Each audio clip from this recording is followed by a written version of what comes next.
keluar dari negeri mereka Madinah, kalau sekarang dari negeri Saudiah keluar, maka ke arah utara menuju Suriah. Nanti di sana ada kabilah Al-Ghifari. Setelah keluar dari Madinah mengarah ke utara ada kabilah Al-Ghifari, dan itulah kabilah Abu Dzar. Maka Abu Dzar barakallahu fikum, dari keutamaannya, huwa minas sabiqinal awwalin. Ma makna minas sabiqinal awwalin? Bahwa dia orang pertama dari orang-orang awal yang masuk kepada Islam. Bukan Islamnya itu setelah perang Badr, setelah hijrah, setelah Fathu Makkah bahkan. Hanya bertemu dengan Nabi hanya beberapa waktu saja.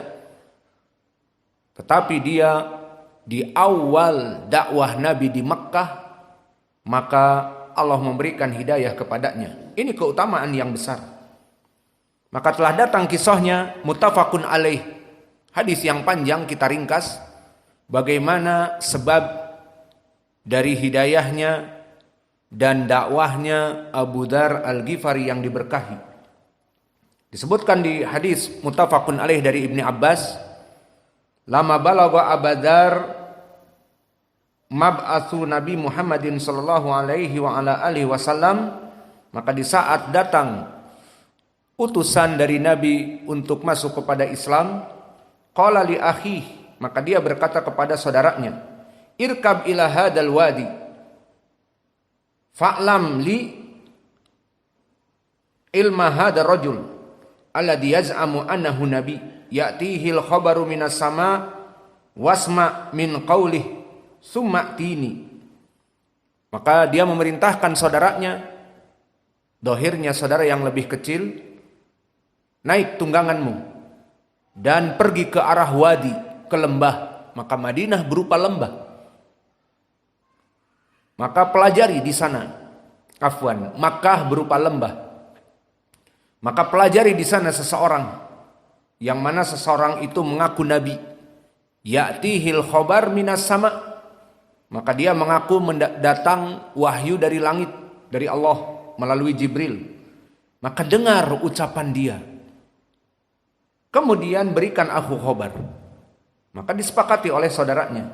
Fangtalaqal akh hatta qadimahu wa sami'a min qawlihi tsumma raja'a ila Abi Dzar.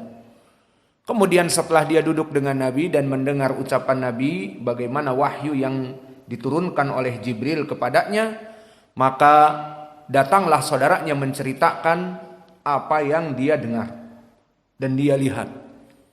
Ra'aituhu ya'muru bimakarimil akhlaq. Hada huwal awal. Bahwa Nabi Muhammad adalah Nabi yang mengajak kepada akhlak yang mulia. Maka jika ada seorang muslim yang tidak mempunyai akhlak, atau seorang santri belajar tetapi tidak mempunyai akhlak, atau mengaku muslim awam, kemudian dia pencuri, dia pelacur, dia penipu, tidak mempunyai akhlak, maka ini bukan ajaran Islam. Apalagi mereka yang membuat bom bunuh diri, kemudian mati dirinya dan mati orang-orang yang di sekitarnya karena dia bom bunuh diri, membom dan lari ke kerumunan orang, terutama para polisi di polsek pas lagi upacara, maka mati bersama para polisi yang ada.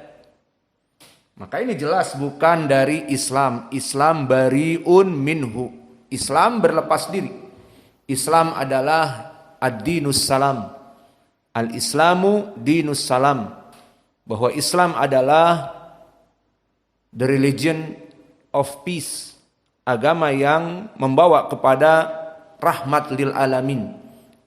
Maka mengaku di sini saudaranya, aku duduk dengannya. Ra'aituhu ya'muru bimakarimil akhlaq.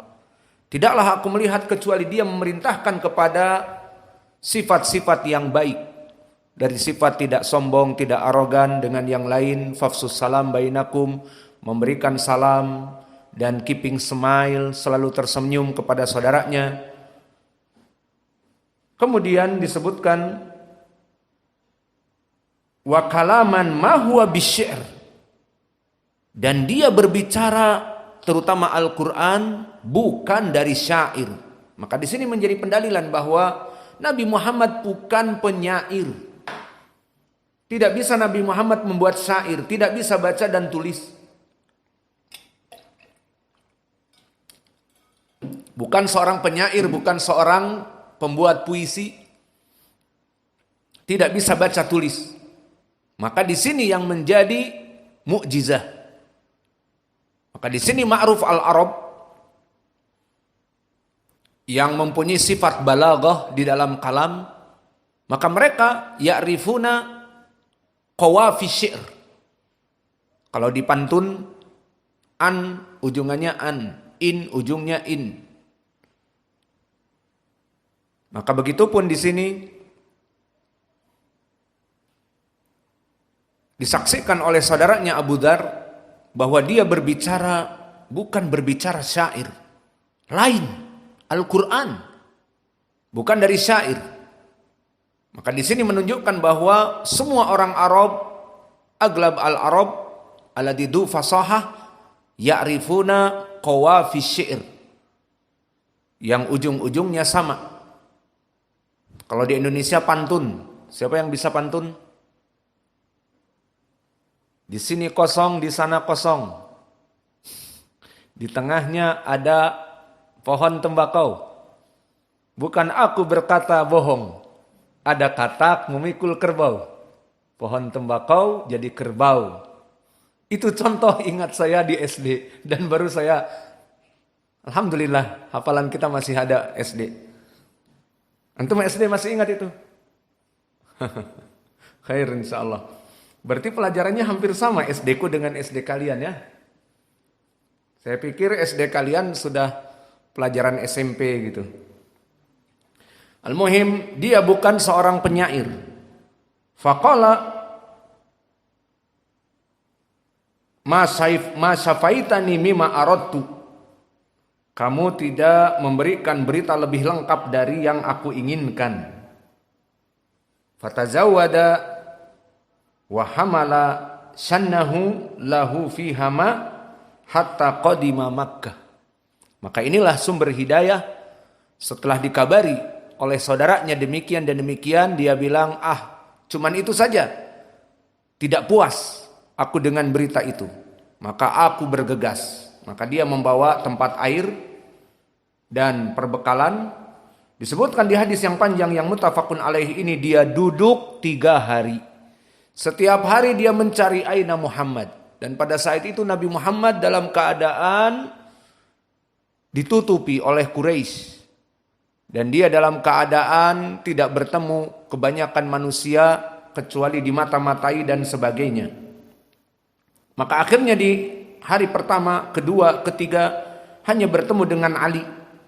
Dan tidak diberitahui di mana Nabi Muhammad. Maka kemudian setelah itu dibawalah oleh Ali di hari yang ketiga kepada Nabi Muhammad. Dan di sini dia mengatakan, apakah kamu sudah makan?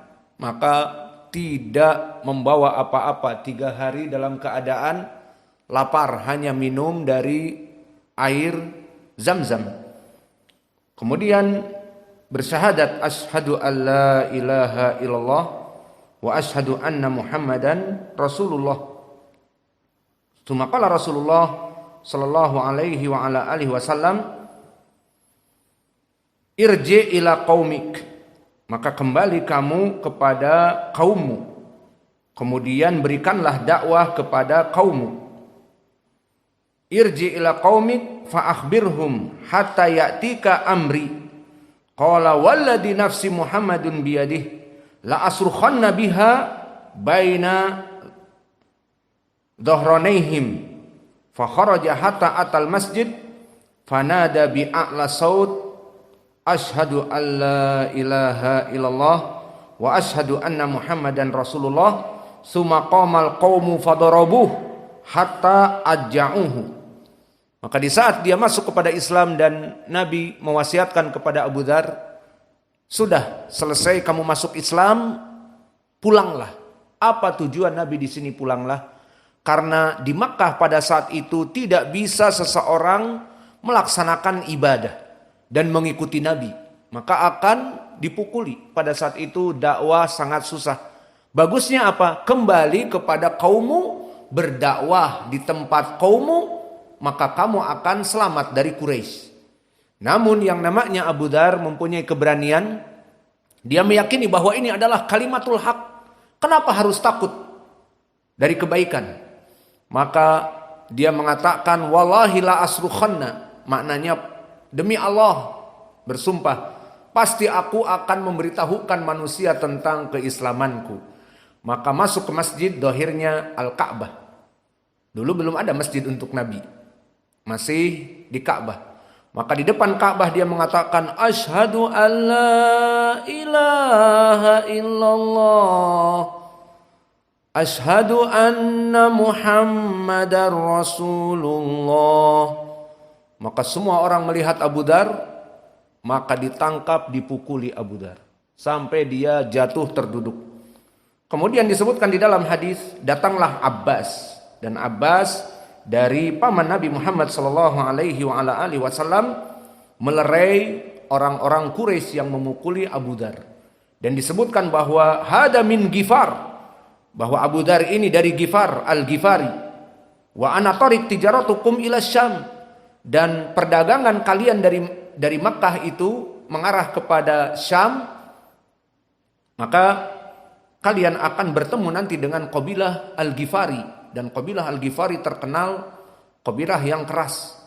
Maka kalian pasti akan celaka nanti. Akhirnya berhenti.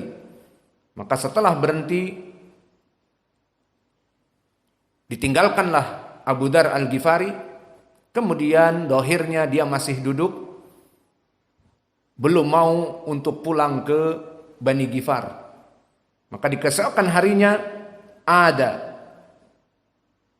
fadarabu watharu ilaih fa'akabal Abbas alaihi. Maka di hari yang kedua, bukannya dia pulang, kembali lagi dia bersyahadat, asyhadu alla ilaha illallah wa asyhadu anna Muhammadan Rasulullah. Dipukuli lagi oleh Quraisy dan didatangi lagi oleh Abbas. Sampai itu ceritanya. Maka inilah dari dakwah Abu Dar Al-Ghifari, yang akhirnya dia kembali kepada kaumnya dan diberkahi dakwahnya dengan doa Nabi, semua kamu mendapatkan barakah dengan dakwah kepada kaummu. Maka tidaklah dia melaksanakan dakwah kecuali diikuti oleh kepala-kepala besar suku Al-Ghifar. Dan akhirnya di saat Nabi hijrah ke Madinah, dia membawa seluruh kaum muslimin yang banyak sekali, seperti setengah dari kaum Al-Ghifari yang ikut dengan Abu Dar, setengah kaumnya ke Madinah. Maka diberkahi dakwah Abu Dar Al-Ghifari. Maka mungkin ini yang bisa kita berikan. Wa naktafi ilahuna wa jazakumullahu khaira wa barakallahu fi ilmikum. Subhanakallahumma bihamdika asyhadu an la ilaha illa anta astaghfiruka